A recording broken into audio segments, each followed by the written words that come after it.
स्त्री नाही अबला बनली ती सबला, दाखवून दिलेस तू कल्पना चावला. असुली एक नारी घेतली कल्पना ती भरारी, अचंबित झाली तेव्हा भारतीय जनता सारी. तू शिकविलेस सकल स्त्रियांना शिक्षण ज्ञान विज्ञान हाच तुझा कणा.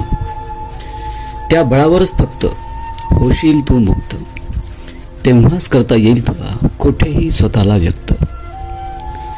झुगारून दिलेस तू बंध जोखडाचे, तुझा दुर्दम्य आशावाद प्रारंभ ते नवयुगाचे. ती चिरस्मरणीय झेप देत राहील सदैव प्रेरणा. तू जागवलेस तमाम स्त्रियांना, तुला त्याची काय कल्पना.